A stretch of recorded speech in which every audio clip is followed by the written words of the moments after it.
Hello guys, ағылшын тілін нөлден бастап үйренудің 6-шы сабағы және бізде бүгінгі тақырып ол adjectives. Adjectives describe nouns, яғни ол зат есімді сипаттайтын сөздер, сын есімдер. Қандай сипаттамалар болуы мүмкін? Size, өлшемді сипаттайтын сөздер, мысалға small dog, кішкентай ит, немесе color, түсін сипаттайтын сөздер. Мысалға green apple, жасыл алма, opinion, яғни өзіңіздің көзқарасыңызды, ойыңызды сипаттайтын сөздер. For example, delicious food, дәмді тағам. Келесі, feelings, сезімді сипаттайтын сөздер. For example, sad girl, яғни көңілсіз қыз. Енді adjectives'тің сөйлемдегі орнын қарастырайық. Бірінші, егер сөйлемде subject бар болатын болса, онда subject, adjectives және содан кейін noun келеді. For example, it's an interesting book. Ол қызықты кітап. Бұл жақта it деген subject, book дегеніміз зат есім және interesting ол сын есім, adjective.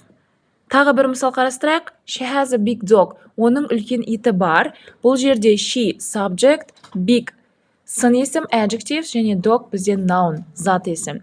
Екіншісін қарастырайық. Екінші түрі ол. Егер сөйлемде to be болатын болса, noun, to be және одан кейін бізде adjectives келеді. For example, my house is big. Менің үйім үлкен. Немесе your car is fast. Сенің машинаң жылдам. Окей, guys, енді осы екі жолы түсінікті болса, қазір осыған қарай кішігірім практика жасап кетейік. Мына жерде сөздердің орны ауысып кеткен, соларды дұрыс орынға қойып шығыңыздар. Сонымен бірге тексереміз. Окей. Істеп болсаңыздар, қазір қарастырайық. The apple is red. Алма қызыл. Тағы бір мысал көрейік. Has car and he expensive. Мынау сөздерді дұрыс орынға қойып шығыңыздар. Окей. Жауабын тексеріп көрейік. He has an expensive car. Оның қымбат машинасы бар. Келесі мысал. Tired very is she. Дұрыс орынға қойып шығыңыздар.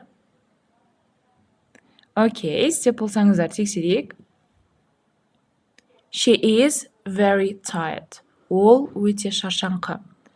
Келесі мысал. So mouse I a small. Дұрыс орынға қойып шығыңыздар. Қойып болсаңыздар тексерейік. I saw a small mouse. Окей, guys, егер сіздерге барлығы түсінікті болса, қазір кішігірім практика жасап кетейік. Бірінші тапсырмада look at the following sentences and underline the adjectives in each sentence. Яғни, мына жақта барлық берілген мысалдарға қарайсыздар сөйлемдерге, және осы сөйлемдердегі adjectives'тардың астын сызып шығасыздар. Екінші тапсырмада fill in the blanks with suitable adjectives from the workbank below. То есть, астында берілген сөздерді big, happy, blue, old, small осыларды сөйлемдерде қалып кеткен жерлерге қойып шығасыздар. Қазір видеоны паузаға қойып, осы тапсырманы істеңіздер, содан кейін жауаптарын бірге тексереміз. Окей. Істеп болды деген ойдамын, қазір жауаптарын бірге тексерейік. Окей, guys, жауаптарын тексеріп алыңыздар. Бүгінгі сабақ сіздерге түсінікті болып, жауаптардың барлығы дұрыс болды деген ойдамын. Осымен біздің бүгінгі сабағымыз аяқталды. Сіздерге көп рахмет. Келесі сабақта кездескенше.